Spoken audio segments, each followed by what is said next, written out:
Hello, welcome to the latest video from Last Bell Boxing. Today we were talking about beefy Liam Smith versus Jesse Vargas.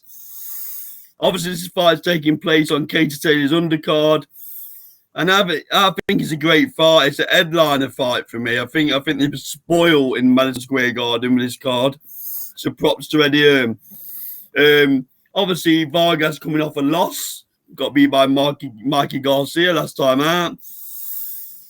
And Liam Smith, for me, has proved every time he's gone in against the likes of Eggington and Fowler that he's just that level above the domestic level.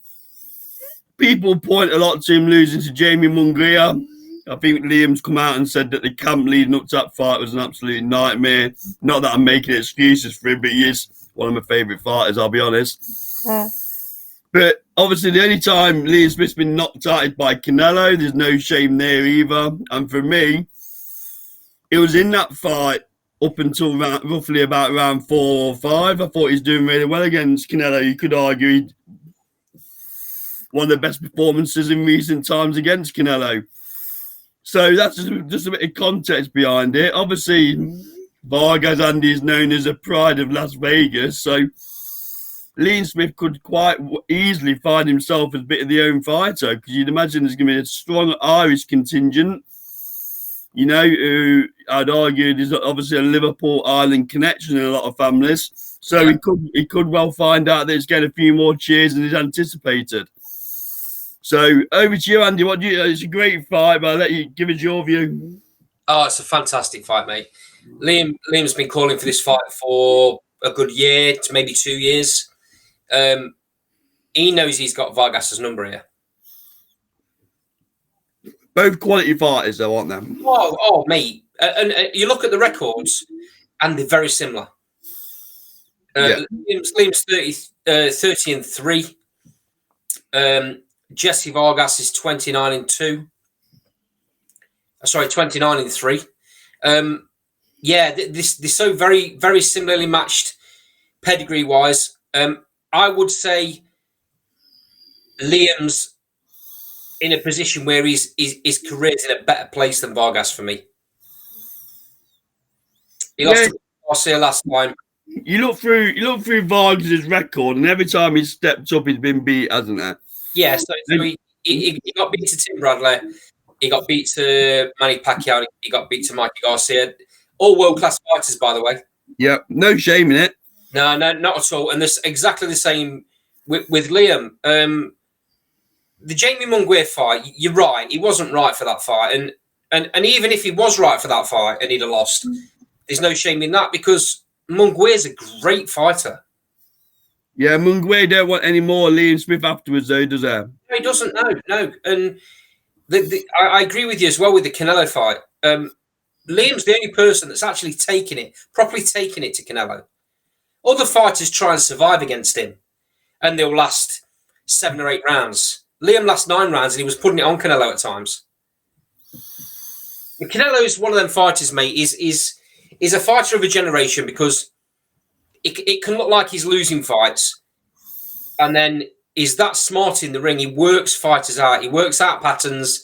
He works out what fighters are likely to throw, and then he counters it. The thing I like about Liam Smith was he had the balls to go over to Texas and fight him in front of 70,000 screaming Mexicans. He didn't bat an eyelid, did he? Not only that, but not only just fighting, put it on him. Yeah, he did. He almost out Mexican a Mexican. Yeah, he did. Absolute props. This is a tremendous fight, mate. Obviously, you're going to get American audiences, American TV are all going to say Vargas is going to win.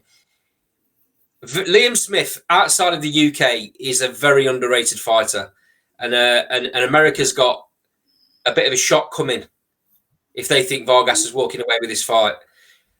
My opinion is that it goes to points, because neither of them are going to give an inch.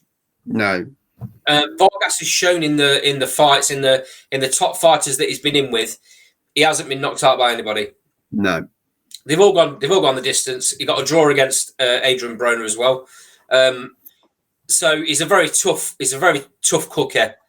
But in my opinion, Liam's got the edge and he's got his number. It's a toe-to-toe war for 12 rounds. Yeah, without a doubt, mate. Without a doubt. We spoke about this numerous times on our show, and you just said, you know, Liam's one of your favourite fighters. He's one of mine as well, and hasn't had the profile he's deserved in his career. I don't think I should have told Paul Smith that though when we had him on the interview. All taken in good spirits, though. Paul's a cracking fella. Yeah. I'll say it tongue in cheek, but yeah, I did tell Paul Smith he wasn't my favourite Smith brother as a fighter, didn't I? You know. But yeah, this is going to steal the show for me. Everyone's there, and it's being billed as Taylor Serrano. Yeah, not for me. Liam and Jesse Vargas, they steal the show. I'll tell you who had a touch. Tim Tszyu had a touch that night when Liam Smith got robbed against Kurbinov, because that's who Liam Smith was going for next. I'll tell you what, I don't care what anyone told me from Australia or America or Russia, Tim Tszyu does not belong in the same ring as Liam Smith. Not this time in his career. You never know how he's going to progress, but right now, he's not in Liam's league.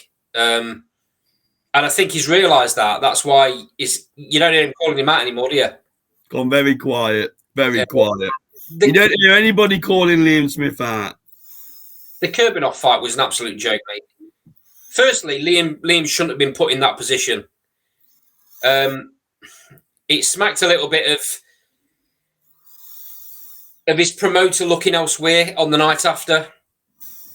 We all know, what we're talking about there. Eddie Hearn was had all of his focus in Texas that night. It's a disgrace what happened, and the fact that he didn't get a rematch is even more of a disgrace. Well, I think Liam's got one eye on one more title shot, Hunter. He wants one more shot at the title for him. He deserves one as well. And when he puts Vargas away, April 30th, when he puts Vargas away at Madison Square Garden, the Oma Boxing, by the way, what a legendary place to fight. It's going to give him no choice, mate. They're going to have to give him something. They're going to have to put him in a fight for another world title. He deserves it.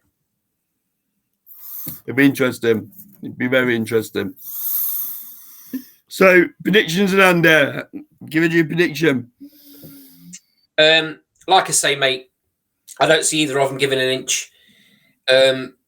Vargas's record would say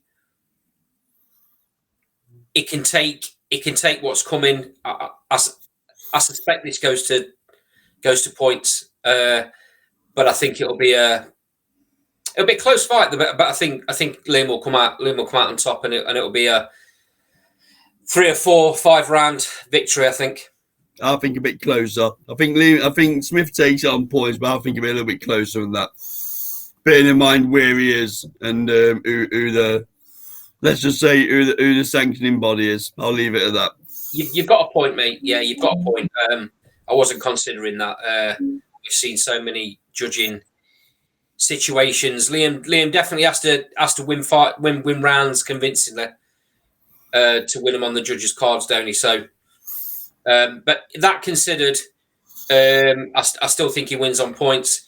How many more times though has Liam Smith got to go away from home and prove himself in other people's backyards? Let's just hope he gets a better rub of the green than he did against Kurbinov. Yep. Fingers crossed. So, that's the end of the Liam Smith video. As ever, we go live every Thursday, 7 p.m. Like, comment, subscribe below the video. We do reply to comments. If you haven't subscribed, be sure to subscribe. Numbers are flying at the minute. Again, the whole point of this show is for boxing fans to voice their opinion. So please come and join us live, 7 p.m. on Thursday. Jump on cam with us. Tell us we're talking crap. We're open to that. And we'll see you on the next video. Thank you. Cheers, Andy. Cheers, mate.